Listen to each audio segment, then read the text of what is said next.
Morris, before we turn to the Second World War and the Holocaust and all that you went through, first tell us a little bit about your community, your family, and yourself before the Germans invaded Poland, about your early years. Okay.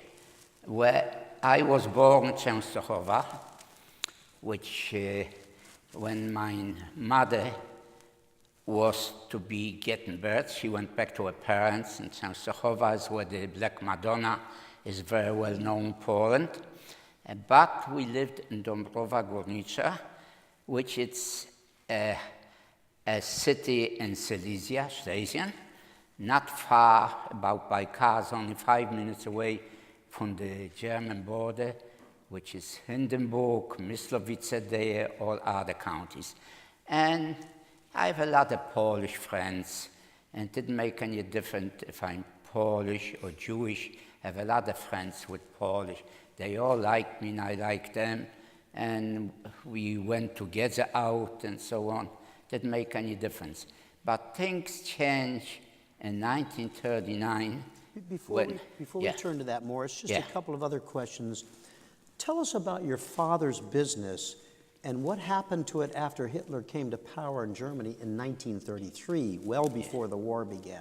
What happened to your father's business? Well, my father had a big business, especially tobacco, and also different other things, what they use. We have 28 coal mines in our city, and you need carbide. Why? The coal miners put carbide in their heads, and they lit it up with water, and that stuff, they went deep into the mines and so on.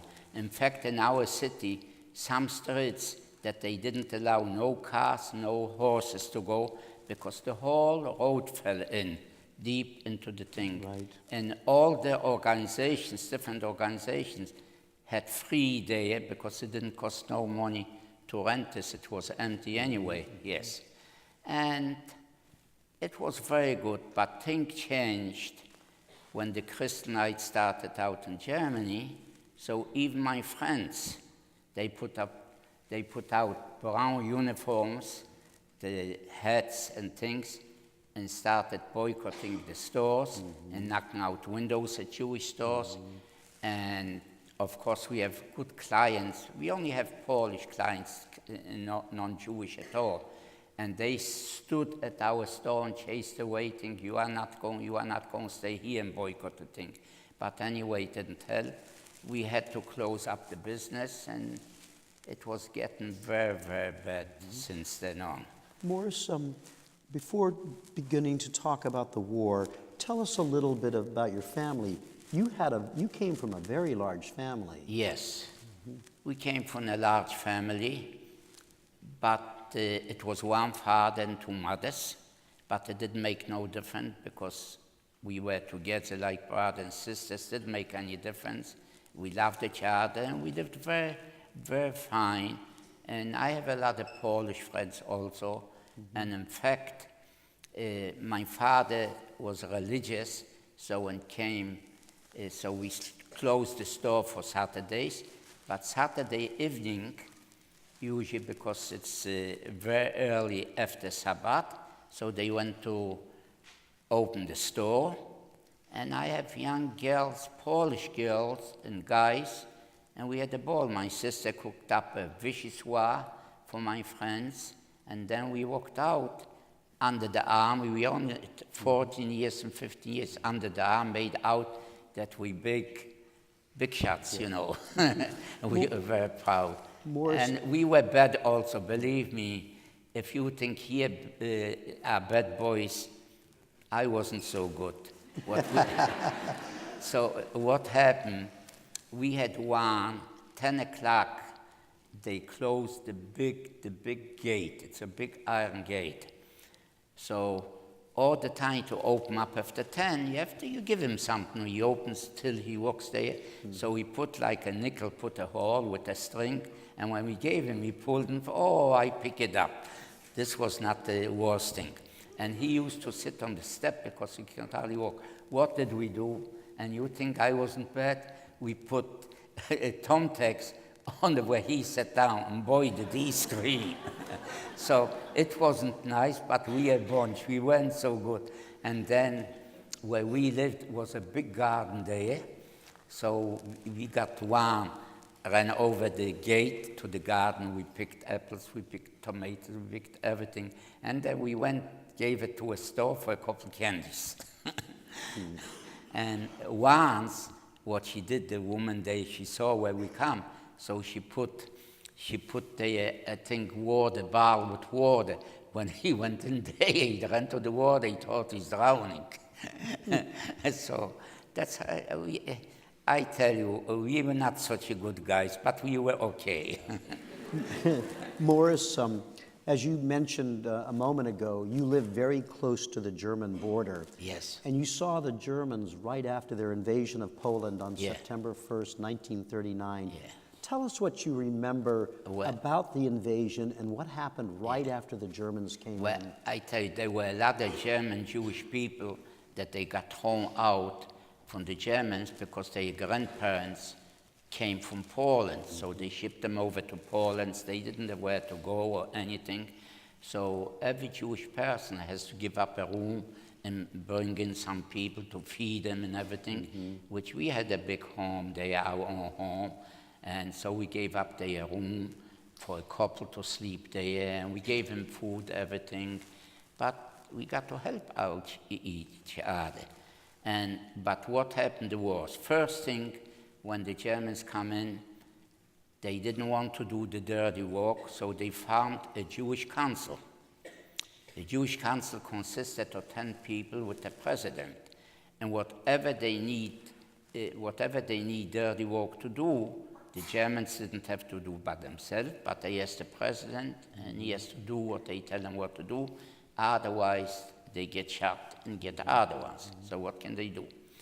So they announced that I need so much and so much gold and so much thing for the occupying forces, that the Jews have to give money for the occupying forces. Well, Jews, they were a couple people that they have some gold, but most 80% were very poor in our city. They hardly had what to eat, but they have to give up too. Otherwise, they would put in a man there for the nights. Then you got to feed them, you got to wash them and everything. Who wants a stranger to have in the house? So everybody sold the gold rings and everything to have money and give it to them. Then they say it's not enough again. And then came announcement in 1942, the first one. Before we go there, Morris, just right after the Germans came in, it wasn't long, I think, before you were forced to do labor for the Germans yourself. Yes. Tell us some of the things that you were forced to do at first that they made you do. Oh, yeah. Well, first they formed a Bauleitung. This is me for doing buildings and so on. We were forced to do. If I don't go to work, I have to give money. Now, who had the money at the time? They took away all our money and everything. We were not allowed to have any stores because they have toy handlers. It means they have a substitute that they came in, and you got to show them the first couple of weeks what to store, how to sell, and everything, what to buy. So people didn't have any stores and got very, very bad. And in order to have some food, you were forced at home what you have some suits, sweaters, anything. And it happened, my sister, she escaped, and they have a store with sweaters and pants and suits and everything. So we lived from this. I took off my armband. We used to have an armband, a white with a blue star, and go through the woods. Took about an hour and a half to 2 hours, it depends. And I put on several sweaters, 2-3 pair of pants that they didn't know that I had, and then sell it there to the farmers, which they didn't have anything. Before the war, they were starving. They were very poor, the farmers. But in the war, they got rich because they had food, bread, and everything. So you pay them good money and everything. So what happened? One guy, and also meat, kosher meat, was on the black market. And we didn't have money even to buy the meat. It was so expensive.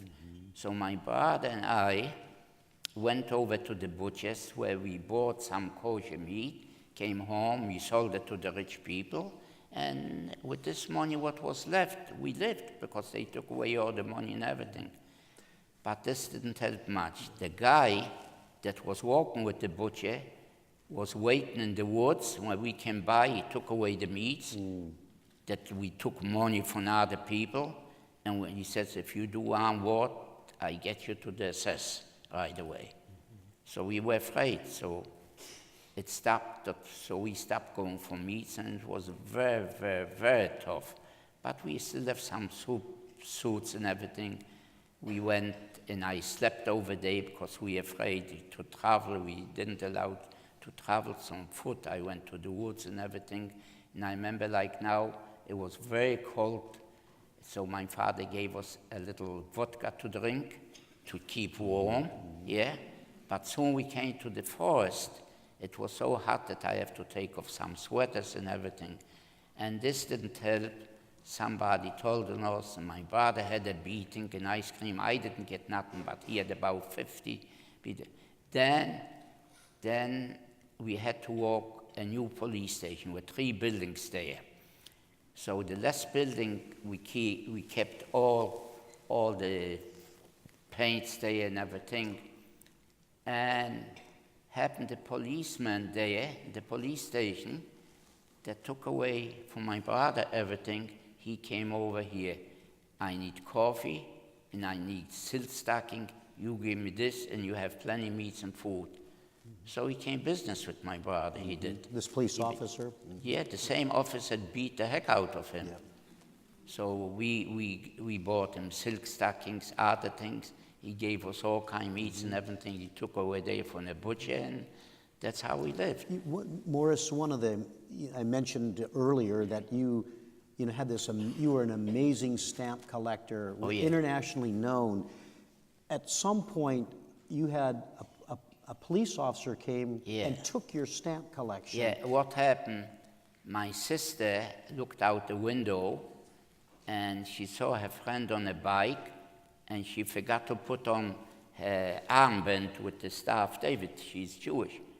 And she ran out to see her, and this.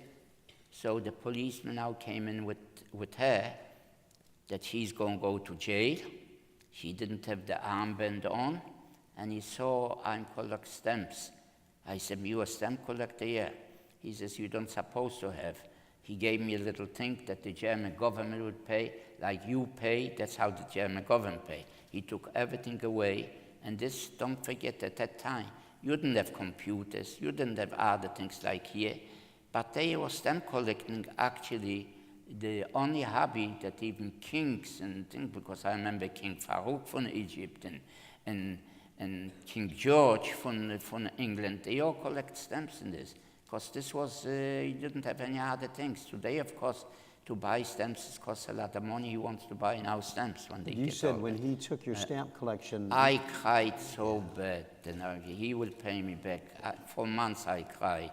And then I started again to collect and this and this. And your sister, who, because she was arrested because she didn't have her armband on when she ran out, she was sentenced to jail, and if I remember Not to jail. My mother didn't allow a 12-year-old to go to jail, so my mother went to jail. Her, right? Yeah. And I have to bring a kosher food there. She wouldn't touch food so your mother served her sentence for her. The mother served 2 weeks in a thing. Yeah. Morris, you were forced to be a painter, and that was a role that was critical to your survival during the war, and also to the rest of your life. Yeah. Tell us how you became a painter for the Germans. Well, what happened, I was very good in geography also. And I did maps with freehand, everything, lined up with colors, everything, where the Vistula River is, where the Ader, where the Volga River goes over to Russia, from the old-time Russia, from the First World War. And I did beautiful handwork. And what happened, I was hungry, and one of the SS, he asked, anybody a painter?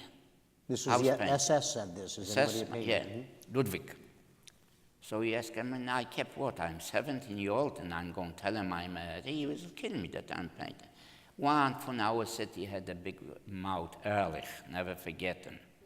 He said, oh, the Rosens I male, Rosen's a painter. He says, come over. Are you a painter? I'm a good painter. Warum hältst du deine Schnauze? It's for a dog, you say Schnauze. Why you keep your darn dirty mouth shut? Mm-hmm. He gave me a pink in the face. I thought he knocks all my teeth out. When I got up, I was bleeding from the nose and everything. So I stopped bleeding. I killed my hand, and then he took out his pistol near my temple, and I wet myself because I thought he's going to kill me. Mm-hmm. What would you think? He takes his thing to the temple. This is it. So he said, I have 3 rooms to paint. If you are not finished in 3 days, you lived enough. Hast du genug gelebt? So what do? I said, I don't have paint. I said, du wirst alles haben. You will have everything. He took 2 policemen, German, took to the paint store. We got a ladder out, because there is ladders. You don't walk up and down, but you walk like on stilts. Special ladders that you walk. And I came to paint the first room. I made myself, and this S helped me move the furniture and one thing. And can you imagine that they were playing poker or something, cards and the thing in the middle, and everybody takes his pistol out on the table near him. 1 drop of paint. You lived enough. 1 drop of paint. You lived enough. So they're playing poker while you're painting around them. So what do? And of course they didn't have rollers like today, but used those big brushes and everything with hand. And when I come, they in the middle where the light is, what do? I took off my shirt, tore it in pieces from the shirt, and kept the big brushes dry. It shouldn't drip any paint. And when came the middle, I with one hand I have the hook, from the light. They have with one. In the other hand, I have the big brush. They didn't have big brushes. I paint, and they applauded. They applauded. They applauded. Yeah. Then he asked me, where did you learn how to paint so nice? So I said, my father was the best painter in the city, but we didn't have bread to eat anything. When I was 6 years old, I never went to a school, and since going to school, I went to help my father, so he had bread to eat. Mm-hmm. And he took this as very serious, And I think he pitied me also, that I'm a good mechanic, a good worker, because what did I do in order to make something nice? He's going to give me food. So the half day as I paint where the light is in the dining room, I made out a little stick with leaves and a snake with the mouth open with the colors, everything, all around. And he says, where did you learn so good to paint? So I told him my father was the best painter. I didn't go to school. When I was 6 years, I was a good painter already. That's why I know painting. Morris. Believe me, after that, he says, come to more here too. I come to work. He brings me a big bag. What is in the bag? A 2 kilo. There goes in kilos, not pounds, the bread. 2 kilo, how much can you eat? Then a big salami and a cigar. Mm-hmm. The minute this he is walked... the SS man. Yeah. The minute he walked out, first I take the salami, ate so fast, nobody's going to take away from me this. But I took a little piece and left it for my friend because he was hungry too. I have a bunch of 5 people, whatever we have food, we share it. And we were never allowed to talk about food, that you have good rolls and this, because you talk about food, you get hungry. We over, what book did you read? What movie did you see? What girlfriend do you have? If you have a girl, 15 years, 16 years, I have a girlfriend. That's what's talk of thing. And believe me that I made it and I survived as well. And I never went, when they gave out soap, people ran to get with the fingers out, and they hurt each other. And they says, intentionally going back to work, they dropped pieces, cigarettes, so they ran out to get the cigarette. And while taking the cigarette, they got beaten over the heads, they were bloody, and of course, you have bloody things, no medication or nothing, you die. And I have a friend that have the biggest bakery, all mechanized, not by hand to bake, but the first machines in the bakery at that time. And of course, I dragged them away not to take the cigarettes. And of what? They shot them, they killed them. Yes. Morris, at some point, the Jews in Dubrova were forced into a ghetto. You were forced into a ghetto, and you spent some time in the ghetto. Yes. And at some point, the Nazis closed down the ghetto and started deporting people. Yes. But you to the killing camps and concentration camps. But you were asked to, as part of a group, you had to stay behind to clean up the ghetto. Yes, yes. What do you remember of that? What it is, first of all, which I forgot to tell you, it came in 1942. So all the Jewish community gave the order, the Jewish council, not the Germans. The Jews have to do the dirty work for them. Every girl from 12 years old to 40 have to register, and they will have to bring a machine, to do some work there with the machines, everything. And we have to pay a lot of money to buy a machine for my sister so she'll be saved. With the machines, she will walk and be saved. So meanwhile, it wasn't true. They came to register to go to work. After an hour waiting there, they came with 2 SS there with trucks, and I was there also. We waited, something smells, something is not kosher. Why? Because I saw on the roofs from the buildings Germans with machine guns. Something smells. Then they put up 3 tables. And he says, every family comes with a table. This was the selection, what they selected, who should live, who should die. So we have to be with the whole family. So I was with my brother and showed them I painted from things. Okay, you go to the right. Because I work for them, everything they need me. And my sister, they left in the center. She was 12 years old. And other ones to the left, which they sent away to Auschwitz. We didn't know what Auschwitz meant. We didn't know what Auschwitz meant at all. And I went to work, and I didn't have too bad, because as a painter, I have fresh air, and of course I have to get the paint. It was ether paint, not oil, which smells the high heaven, ether. And so it was so heavy, the buckets, I said, nobody see it, they were sent. So I made a big hole, and I have a bucket of the paint I threw in there that you can be sort of. And I went to paint the machines where the ladies work. My sister was there. So first of all, I have some bread that the Polish girl gave me some bread. She felt sorry for me or something. So every day she brought me some bread with eggs and everything. Right away, I took the food and I went over to my sister, put it in her basket where she puts things. She picked it up, went to the toilet, and there she ate up the food every day. So I didn't have too bad. And then the main assessment called me, I have to paint in his house. And he had another painter, he was 72 years old. He says, hab keine Angst für mich. Don't be afraid of me, I'm a communist. But I don't have much food to give you because I am hungry myself, and I'm 72 years old. But he bought me a little vitamin. Monday, his wife baked something, he bought me a piece from the cake that she baked. Very good to me. And then I have the German secretary there, she told me clean off.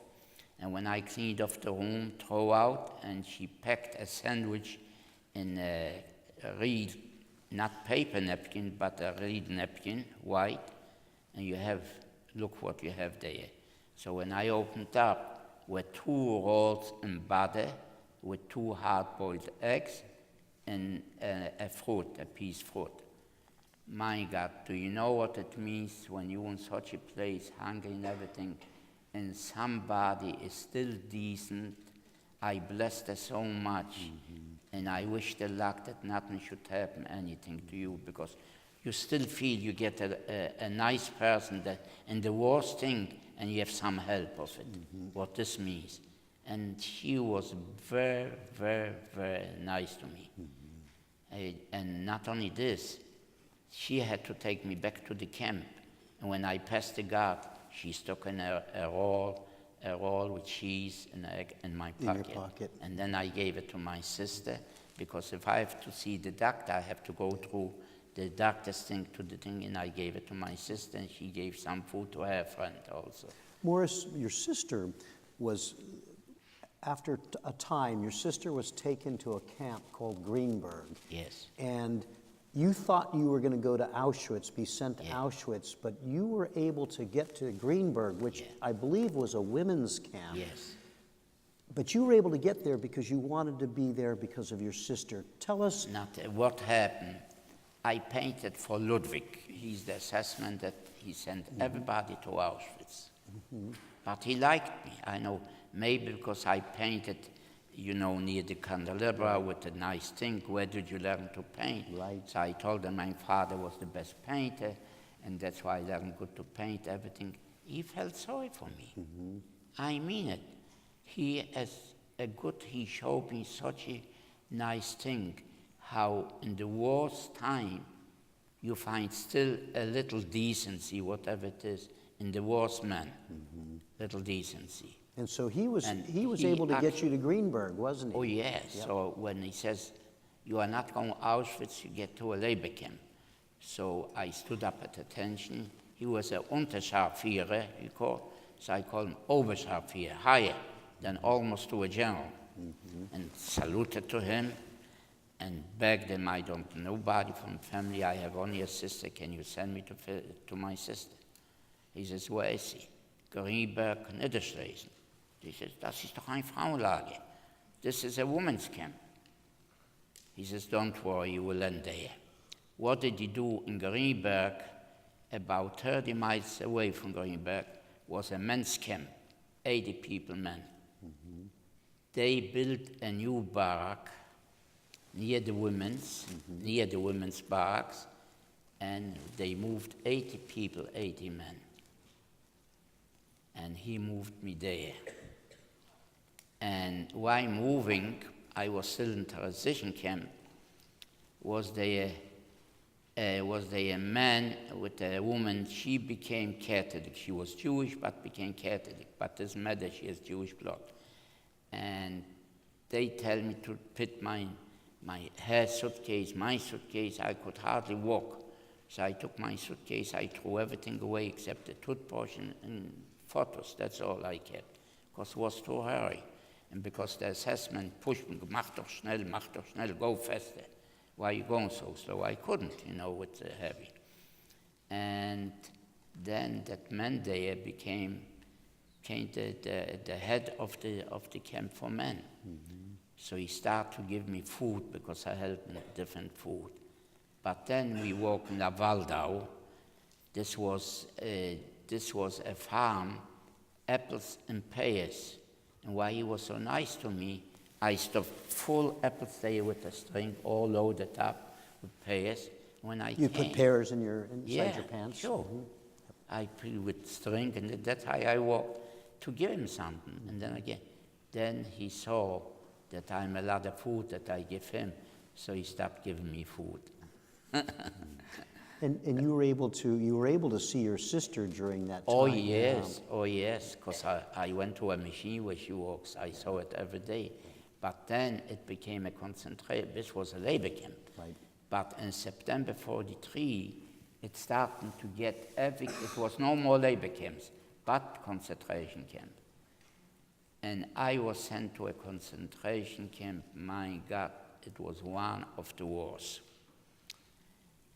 We have to stay outside in the cold in a pajama, you know, they took all the clothing away, but the striped pajama, in the cold till 1 in the morning, because the floors were still wet and has to settle. 1 in the morning, we were freezing the pajamas, you know, and I ran around like this to keep warm. Then we can go in. It was still wet, the cement there, to lay down the cement. They put a bucket in the front to your relief, he said, nobody can go out during the night because you are going to be shot. But what happened, they didn't have electricity at that time yet. And they took away my suitcase with the pictures. I jumped over the fence, I knocked out the window there, quiet and hear, and opened the door, the window went in. After now I found my suitcase. All I did, it took out the pictures. It's from home picture, about 200 pictures, and ran away. And I buried them near the end of the barrack in cement paper with plastic and put in what I have the food in a metal can, and that shouldn't get damaged or anything. But then what happened when we went on the Dead March, because the Russians were already, they came into Germany proper already, so they took us to another place. So before you turn there, Morris, so you were there in this subcamp of Auschwitz under horrible conditions for almost a year. And so in January 1945, that's when you're going to tell us you were forced, because the Soviets were coming, you were forced to go on a death march. Yes. Okay. So I went on the Dead March. It was terrible. First of all, 9 days, no food, no water. They wanted to torture you to die without bullets. You probably saw on television train taking out dead bodies. And about over 30,000 dead bodies they found there from the train. But I took 2 dead bodies, laid on them, it was cold underneath. I laid on the bodies, and no breathing heart. And to save my breathing, covered myself with the hands, with the pajama over my head, washed myself. I kept clean over there not to get lice, because it was vermin all over. Because one top, they slept like sardines, one to the other, and this brings vermin. Slept all on the snow, kept myself in breathing. In the morning I wake up, you know, and to dance around to keep warm. In fact, Morris, on the death march that you were on, now it's February, and you reached the Elbe River, and it's freezing cold. Tell us, do you remember what you shared with me about what happened when you got to the Elbe River? We went on the Dead March, and we didn't wash already for more than a week. And where the Elbe is, the Elbe River, they told us to get under us. This was February the 5th. It came out Purim. I remember, Jewish holiday. And they tell us, go and wash yourself because you feel a vermin. This. Although I kept myself clean, and I kept my pajama washed also with the snow. And it was so cold, but I have a couple of friends, when we walked out, body to body, and we jumped around in a circle and kept warm. We jumped around, and then unseen, so you get the rest. So the pants was still wet, everything was pants. So I went to put on my pants. It was like a board from the frost. It was iced up, and I couldn't. So I lost warmth. So on the right side, I already pushed inch by inch. I opened my pants, and then it dried off on me. Over 400 people died from that cold. What happened over a period of 3 days. One, my best friend, a doctor from Hungary, Dr. Weiss. And with Dr. Weiss, it's a different story, because we went on the Dead March. We saw the Hungarian man. He recognized a patient, because he was a doctor, Dr. Weich, that they didn't have money, and he gave him some medicine for nothing, because they worked in the bakery only, and he gave him food and everything. So he ran over to him, Laszlo, no, I gave him, now I'm hungry, give me something to eat. He took his carbine and started hitting him, opened his head, and he died 2 days later, because his head was bleeding, no medication, no nothing. So I said, how can people be so ugly and so bad? Here he helped him out with food and medicine, and to repay something when a man struggles and give him nothing but kill him. And since then, whenever I see a Bessarabian, I don't talk to him. I can kill him because they are from Bessarabia. Yeah, so I still feel angry at them. Morris, you... And not only this, but they were, when we came to Buchenwald, were mountains of dead, and some of them were still alive. You see people, those Bessarabian, with knives. So what do you do? Then they came to me, I ran away. How can you do so ugly cannibalism to witness? And I hope I never see such a kind thing in my life, and nobody should see it. It's so ugly and so dirty. And so Morris, as you were saying, from the death march, you went to Buchenwald, and you were in Buchenwald for a period of time. Yes. And very significantly, you were among the last, or one of the last groups of prisoners to be forced by the Germans out of Buchenwald. Yeah. Why was that so significant with the timing of when you were forced out of there? Well, it wasn't for, it was because they called all the Jews. You see, the Russians were all in German proper. So they started to evacuate here, and I was sure they will shoot one. So he says, whoever is sick, remain here, and whoever can walk. So they gave him, take along your blanket, because it's winter time, February the 5th, never forget. And they gave you a loaf of bread with some marmalade, and this will be on the way you walk. So we walked for about 8 hours, and then to rest, to the woods. We came to the woods to rest. Came over another one, a commandant from another camp. What are you doing this? You can go to sleep. They can stay here. The Russians are going to be here soon. You take him away. So they started to walk us again. People dropped. They couldn't walk.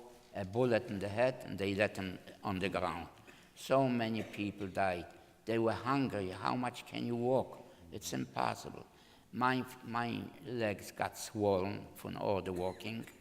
But when we rested up, I made myself from Sunday, we lay on sand like a mountain, and with the legs up, and that's the swelling went down with that thing. So I knew what to do.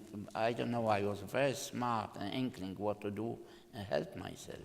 Morris, am I right that that when you were forced out of Buchenwald on the march again, had you been in Buchenwald for one more day, I would be liberated. You would have been liberated because the Americans arrived the next day. Yeah. But you were out now. I was out because I thought they're going to kill each Jew there. Yeah. So because they say only Jews out.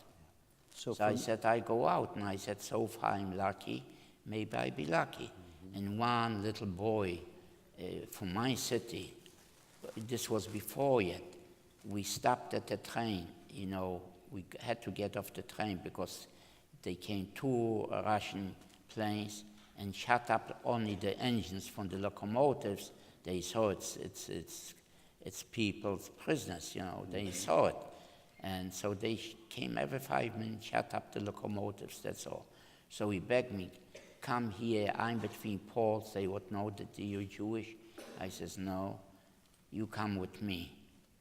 And we will survive. What happened? That the Germans, they hated more the Poles than the Jews. So they killed all the Poles there, and that little boy got killed too, because I met his sister, and she told me he got killed there where he was with the Poles. If I go with him, I wouldn't be around. But I went wherever, whenever I saw it safe. So that's all my luck. And not only this, but I was very, very selfish. You got to know how to keep. First of all, we have 6 blocks, and every block has over 500. So I didn't stay in the front, because in the front, if your head was crooked, like this he gave you, and bloodied you. So I looked around in the middle, where's tall guys. So between tall guys I ran, so I was short, so nobody would see me, and I never got hit. You would hide in the middle of the taller I was hide people. in the middle, yeah. I was selfish. Yeah. Where Morris, you have to survive. after Buchenwald, you ended up at Theresienstadt. Yeah, And you spent more time there. yeah. I know you want to spend a little time talking about your liberation and what happened afterwards. Tell us about liberation. What was that for you? When we came, first of all, when the Russians came close, they took us out. And where was it? Theresienstadt. Theresienstadt. Which was from Czech, a city, Terezin, yes. And we were there, and they put us in about 25, 30 in one room to sleep. And here I see so many deaths, they're dying, no food, they're dying, and they throw them out just. I said, my God, they all die. I don't want to get typhus. So it's typhus epidemic. That's why I didn't go. Vermin, they didn't wash themselves, anything. So I jump out the window. I was probably have already, didn't know what's happened, and fell asleep, and I was slept on the ground. I jumped down a hall, from the second window. Jumped out. One story somewhere, and laid on the ground. And then I heard some singing, like in my thing, da la la la la la la la la la, the partisans. And came over Russian officer, you free already, get up. They took water with a handkerchief, washed off my face and everything. And they put me into a room. Here, a doctor will see you, and you're safe, it's after the war. So what happened, when I came into that room, is a guy that he was very husky, must have been a copy. He came with a big truck, but with 2 Belgian horses.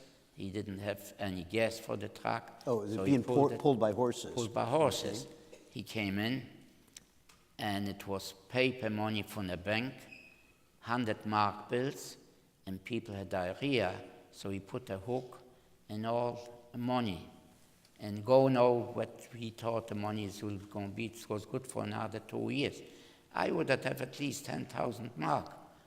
And said I emptied all this, and I didn't eat anything, but I have, the guy came in with sardines and wine.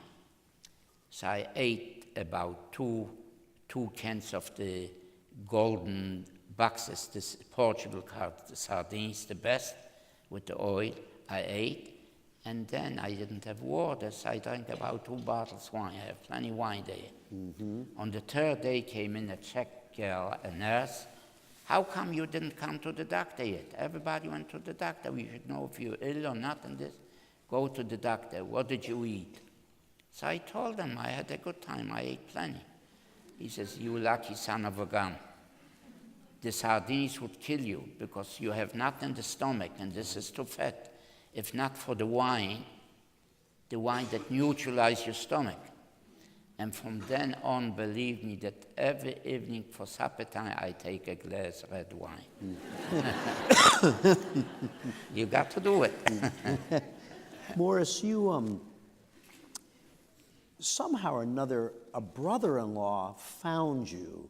And I think with your brother-in-law, he wanted to get you and him to the American zone, out of the Soviet zone. So what happened, my brother-in-law, my older sister's husband, because they put on the radio every evening from 10 till 2 in the morning, they gave names in which camps the survivors are. So he heard my name that I'm in Theresienstadt. He heard your name on the radio. On the radio, yeah, he listened to it. He heard my name. The minute he heard my name, he took his son's ID, because his son was with him. They escaped a camp on the Dead March, and they slept in a field that an old woman, she didn't have a husband, he died in the war or something, a Czech, and she brought him food at night. The worst was to do the snow, that not to have, thing. And she gave him hot food there with blankets to sleep outside in the garden, not in the house, because they were afraid in the house the Germans would kill it.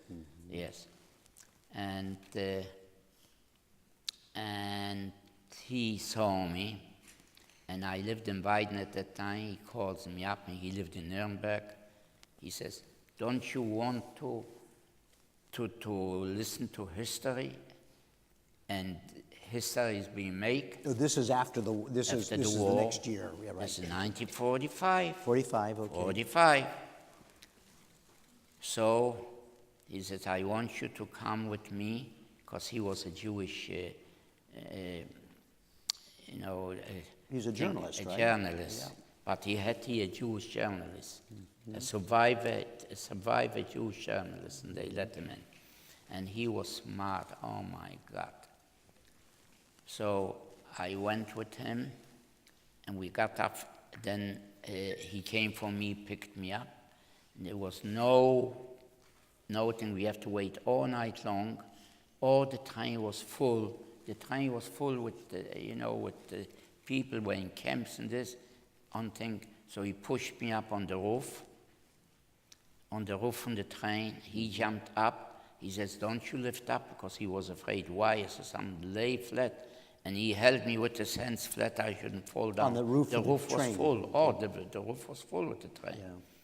Finally, we came. It was nighttime, and we go into Hotel Flora in Prague.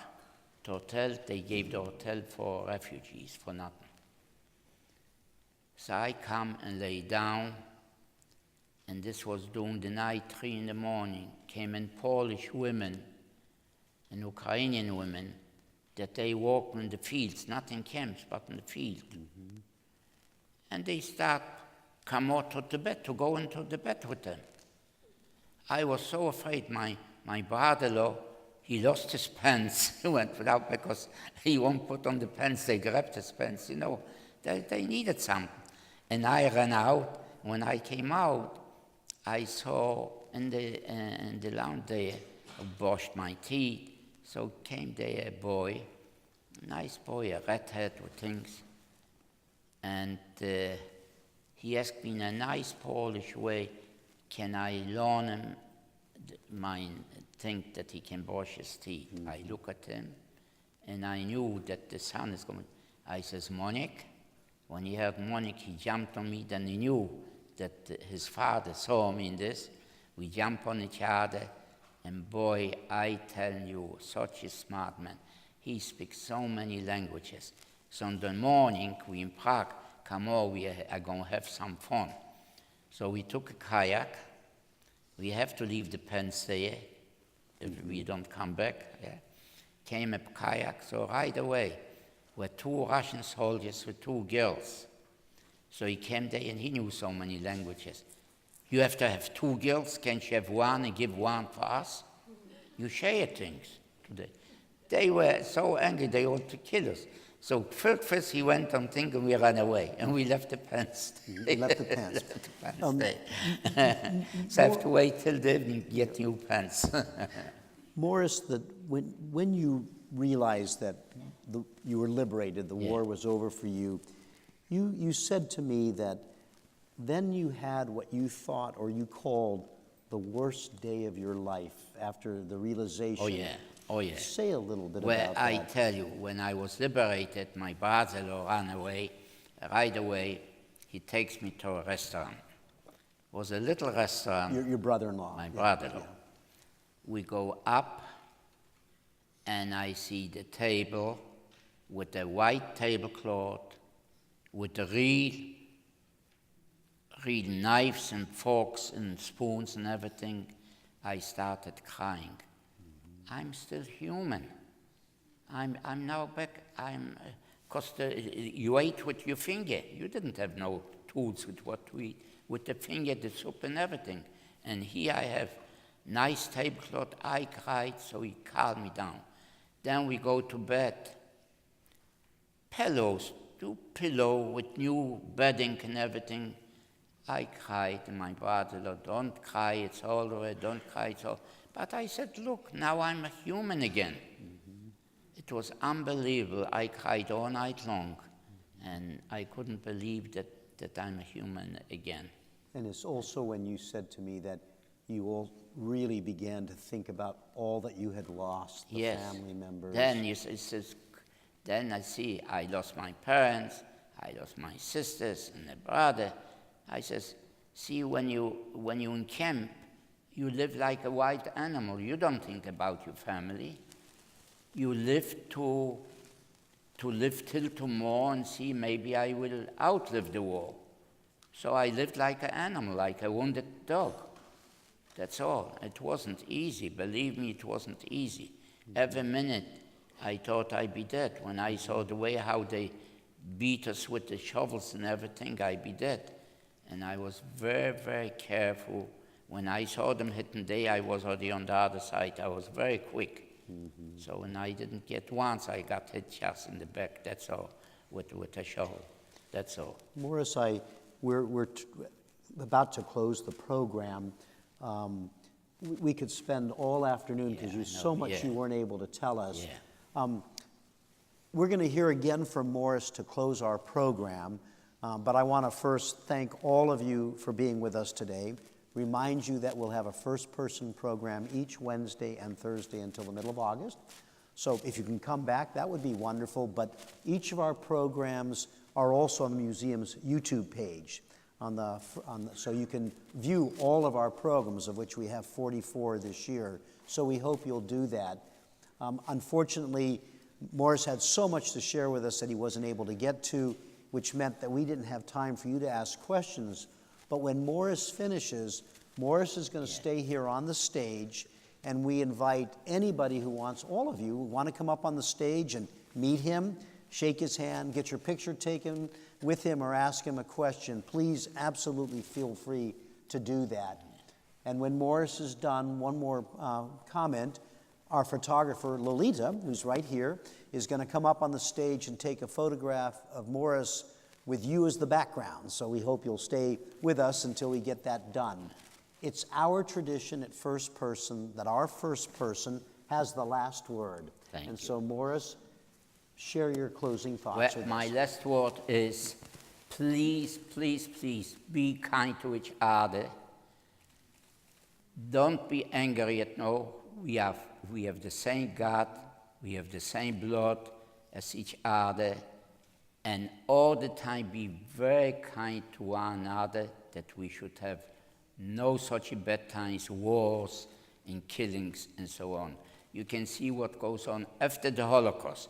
Rwanda, that went through, and other places they kill each other. That's no good.